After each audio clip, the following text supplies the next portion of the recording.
So the next question will be, what is your take on the fashion sustainability issue? Let's start with Rohit.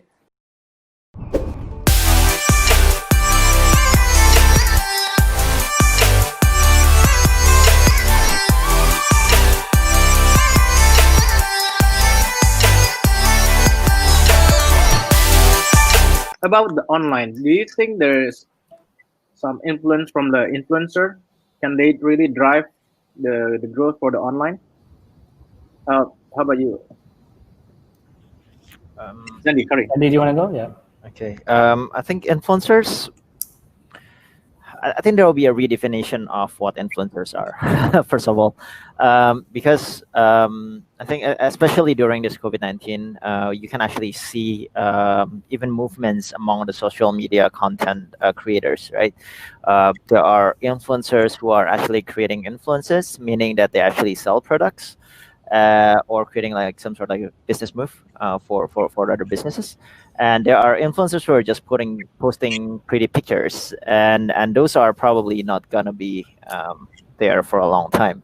So do I believe that influencers can affect fashion purchase? Yes, because fashion has always been historically and I believe permanently impacted by social condition and cultural condition, right?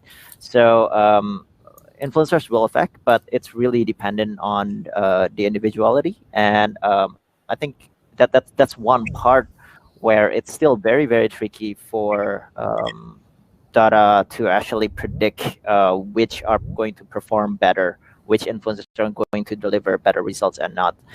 So I think that's one part of the verticals or industry that may still need some process. Yeah. How about you, Rohit? What do you think? Thank you, Zendy.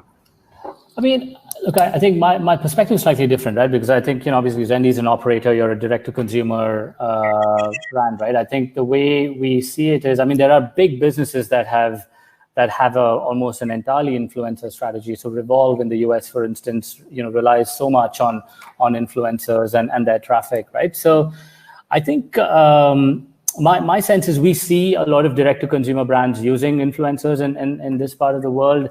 I think it just comes down to awareness, right? The biggest challenge if you're an online, D2C brand is, how do you get people to know that you exist?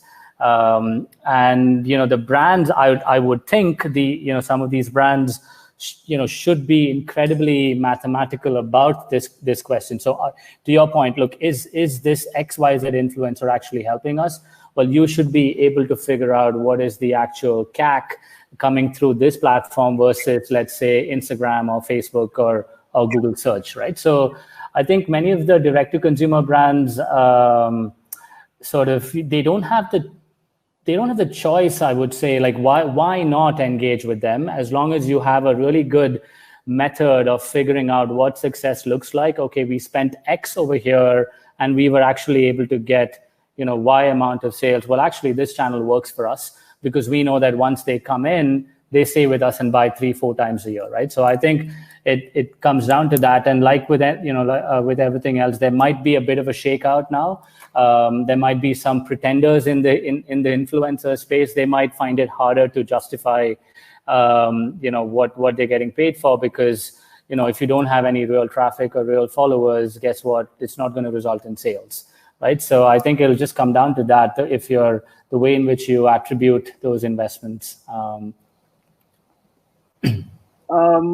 How about the landscape about? I mean, like I've seen that fashion have been really dominated by the women's wear, right? I mean, going forward, do you see that menswear can outgrow? I mean, like not outgrow, but in terms of the growth rate, can it be better than the women's wear? I mean, let's start with Rohit, I guess. Can I say pass? I don't know. Look, I think okay, in our space, right? Like what we see is the problem that we solve right now. So right from product recommendations to size recommendations, all of that, that the problem is amplified in women's wear because men are fairly easy to shop for. I mein, I have a few V-neck T-shirts in different colors, and I rotate them.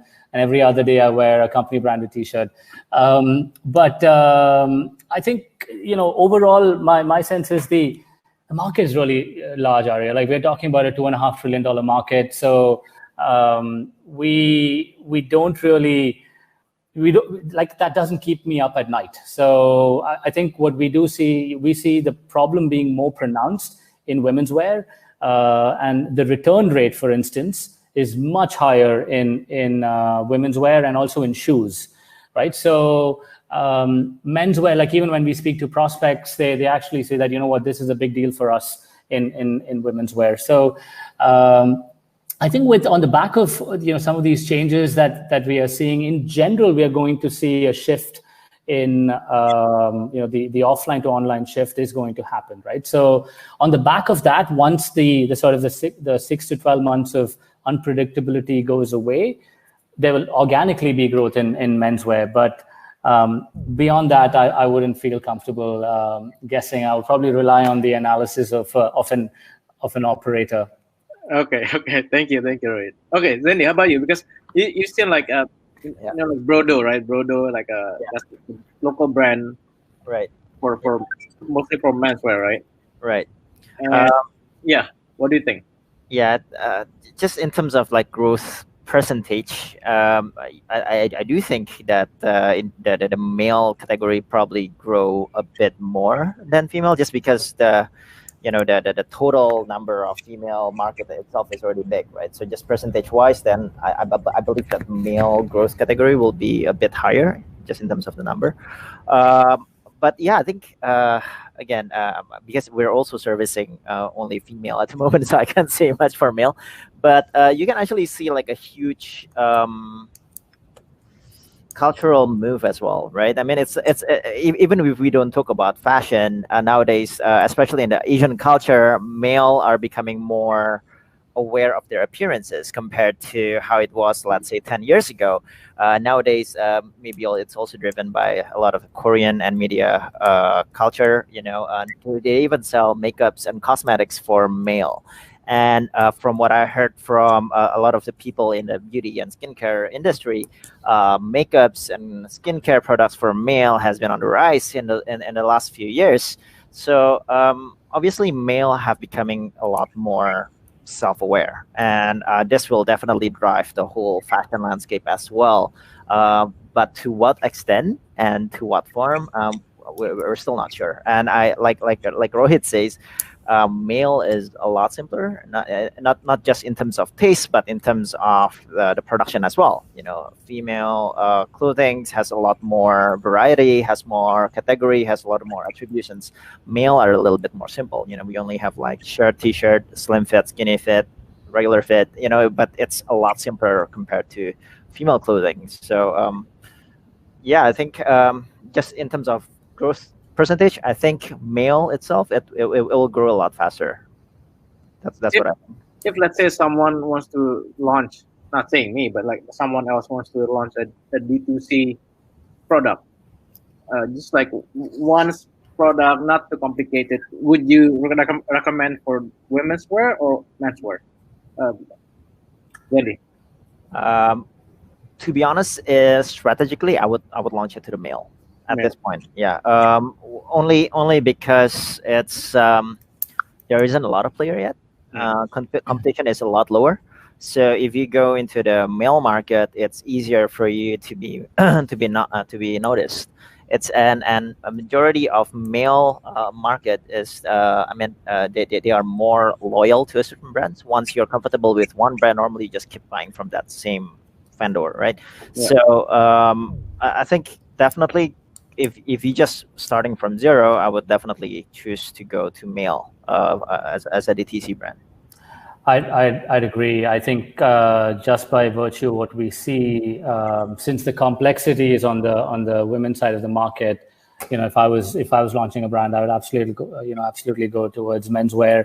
Also, like if you're a D2C brand, you need a strong story, right, to anchor your brand around. So that's something you could do, right? If you choose one category, or even if it's like Brodo have done. They probably started out with shoes, right? And maybe they'll expand, maybe they won't. But I think in menswear, it's easier for you to come in and say, okay, look, this is our story.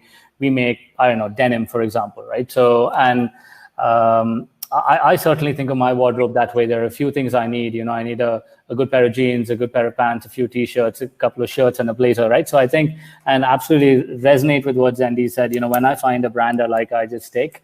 And my wife finds it really funny the way I shop. I shop in chunks. Every 6 months, I'd go and buy a bunch of clothes, and that's it. And I come back again, 2-3 quarters later. So I think it is interesting point on the clutter. I think that's very smart as well. I think there's just so much noise on marketplaces and female fashion. So maybe it's easier to stand out in menswear. And guess what? Return rate isn't that much of a problem, which is a really big deal. If you didn't have that issue, I think straight away you have a big advantage.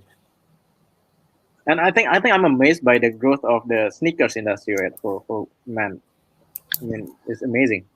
Yeah, I think that market is so interesting. I think not just that, the sort of the second-hand or the alternative market for sneakers, right? And Air Jordans are a really good example. I think if you look at the way in which the price for certain types of Air Jordans are just like it's almost literally based on demand and supply, right? If you go to a website like Stadium Goods, and if you're after a particular piece, you'll be like, wait, this doesn't make any sense.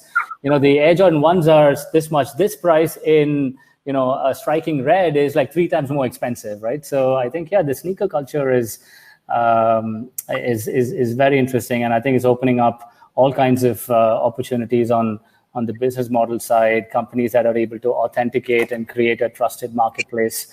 I think there are plenty of examples of building a really valuable business on the back of that. Yeah. Okay, thank you for your answers. Is there any last question? Oh, okay, I have one question. What's your take on the fake fashion market?